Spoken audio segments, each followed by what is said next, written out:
A história bíblica nos mostra que o comer da maçã gerou mudanças comportamentais, como a malícia. A narrativa, contida nas Escrituras Sagradas, mostrou a imediata mudança na consciência que a transgressão provocou no comportamento de Adão e Eva. Eles abriram a mente para as bestialidades, leia Gênesis 3:7, como a malícia do olhar lascivo, leia Mateus 5:27-28, em ver o corpo de outro como fonte de prazer, leia Gênesis 2:25. Leitura do livro de Gênesis, capítulo 3, versículo 7. Com a transgressão, consciência abriu-se para a malícia, e logo passaram a observar na nudez dos seus corpos, incomodando-os a ponto de fazer, das folhas da figueira, uma cobertura para as partes íntimas. Leitura do Evangelho do Apóstolo Mateus, capítulo 5, versículos 27 e 28. Vocês ouviram a orientação contida na Santa Lei de Deus: não pratiquem o adultério. Todavia, garanto que quem olha com desejos lascivos para outra pessoa, já cometeu adultério por conta dos sentimentos e pensamentos que carregam na alma. Leitura do livro de Gênesis, capítulo 2, versículos 25. Antes de transgredirem a ordem de Jeová, tanto Adão como a sua companheira Eva andavam nus pelo jardim, sem se incomodarem com a nudez mútua. Leitura do livro de Gênesis, capítulo 3, versículo 10. Adão justificou-se dizendo: quando ouvi o teu caminhar no jardim, me escondi da tua face, pela vergonha de estar nu. Jesus usou a pureza da alma das crianças, que não permitem suas mentes serem dominadas por desejos imorais, ilegais e malignos, para ilustrar o comportamento esperado digno de quem deseja ter morada no reino de Deus. Ele pede que as pessoas observem o comportamento natural de uma criança e ver como mantém a inocência e integridade da consciência mesmo diante da nudez involuntária de alguém, bloqueando o surgimento de sentimentos bestiais, como a luxúria. Leitura do Evangelho do Apóstolo Mateus, capítulo 18, versículos de 1 a 5.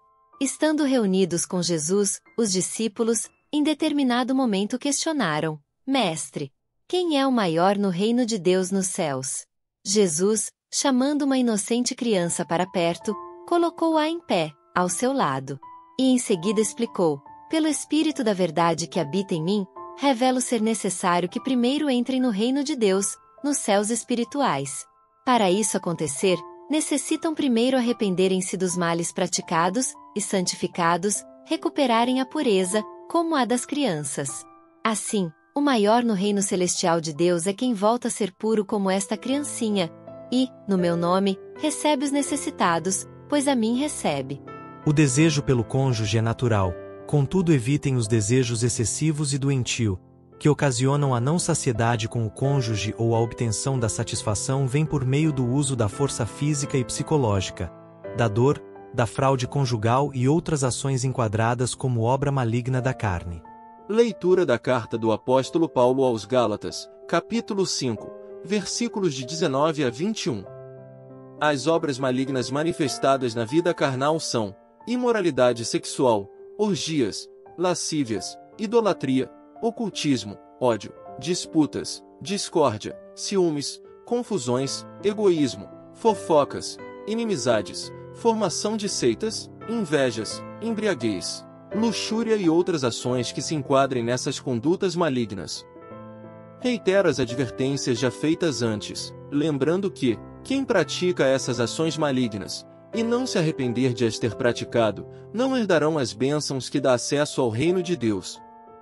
O Mestre Jesus Cristo, quando explica sobre a santificação exigida que dá acesso ao reino celestial de Deus, compara com a inocência da criança, demonstrando o tipo de sentimento que deve haver na consciência após a renovação pelo arrependimento.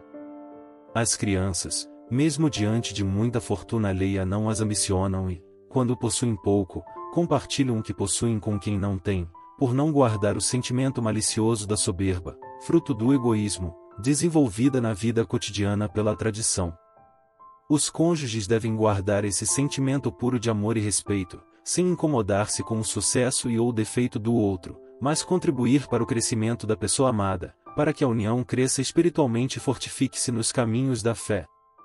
Para ser digno de entrar no reino de Deus, Jesus Cristo mostra ser necessário recuperar a simplicidade, a mansidão de coração e humildade, peculiares ao comportamento de uma criança, que conserva a pureza da alma.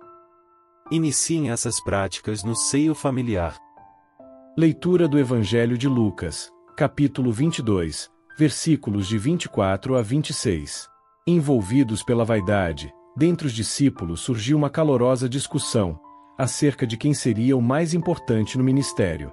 Conhecendo as reais motivações, reunindo-os, Jesus explicou-lhes: os governantes são soberanos e exercem autoridade sobre os governados.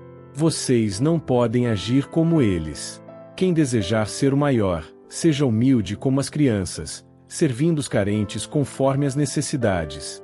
As Escrituras Sagradas desaprovam as obras malignas carnais realizadas por quem vive na luxúria, bem como as obras do falso profeta, do soberbo, orgulhoso, vaidoso, do mentiroso, falsa testemunha, fraudador, corruptor e corrompido por vantagens ilícitas, do fofoqueiro, difamador, caluniador, injuriador, de que semeia confusões entre os irmãos, do injusto, violento, vingador, malfeitor, torturador, de quem vive irado, do ambicioso, de quem planeja o mal e apressa-se para realizar a trama. Leitura do livro de Provérbios, capítulo 6, versículos de 12 a 21. Os perversos proferem palavras malignas por onde caminham. Comunicam-se por meio de sinais gestuais, usando os pés, os dedos e olhares maliciosos. As suas almas, revestida de bestialidade, por onde andam, planejam o mal, conforme os pensamentos, semeando a discórdia que resulta em confusão. Por isso, serão alcançados e surpreendidos pelas maldições, e não escaparão das aflições que delas decorrem. 7 são as obras malignas da carne desaprovadas por Jeová: a soberba, a mentira, o derramamento de sangue inocente, os pensamentos perversos, a pressa para transgredir, a testemunha falsa e o perturbador que semeia discórdia entre os irmãos. Meu filho, obedeça às justas orientações dos seus pais. Não menospreze os ensinamentos de sabedoria deles. Memorize-os e leve-os nos pensamentos por onde for.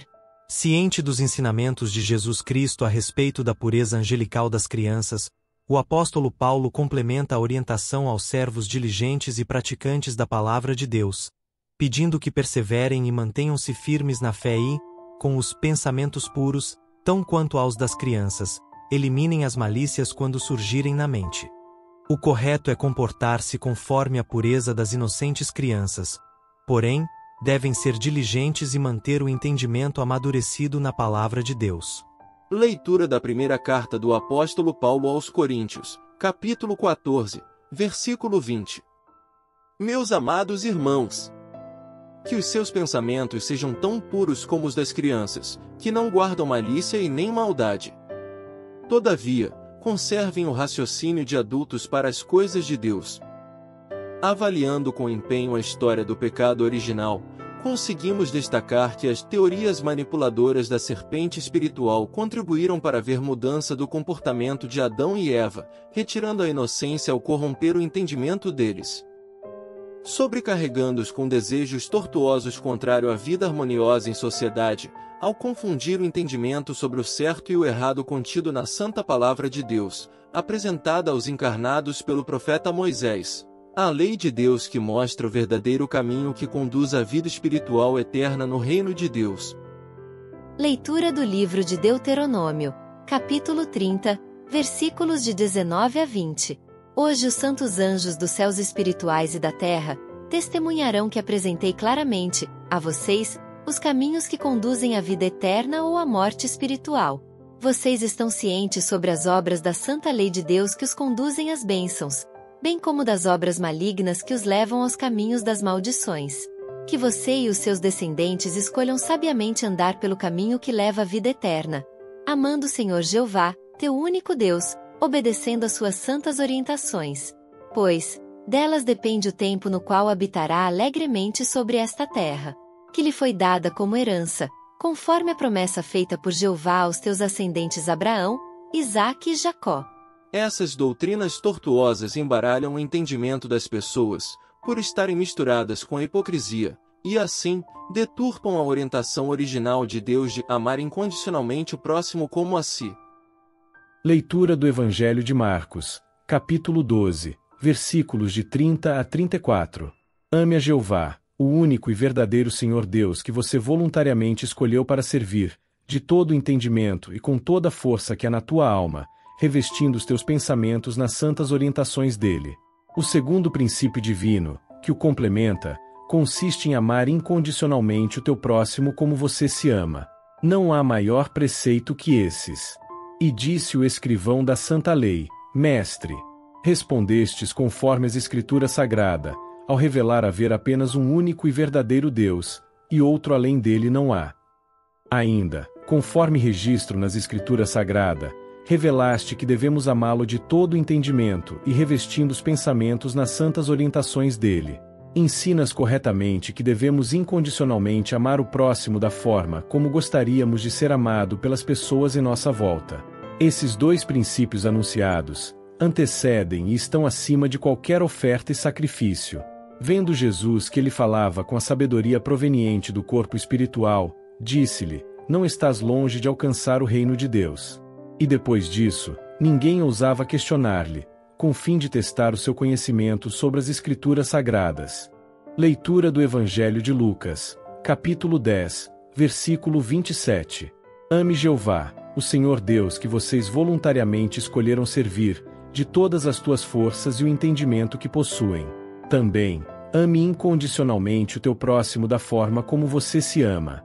Leitura da primeira carta do apóstolo João, capítulo 4, versículos 7 e 8. Meus amados, amem-se incondicionalmente, sem esperar por alguma retribuição, pois, quem ama imparcialmente o próximo, apresenta-se como filho de Deus. Pelo exercício do amor incondicional, conseguimos conhecer plenamente Deus, que é amor. Ora, sendo Deus conhecido por seu imensurável amor, quem não pratica o amor incondicional, não o conhece de verdade. Leitura da primeira carta do apóstolo Paulo aos Gálatas, capítulo 5, versículo 14. As orientações contidas na Santa Lei de Deus cumprem-se no seguinte preceito: Amarás ao teu próximo, como desejas ser amado.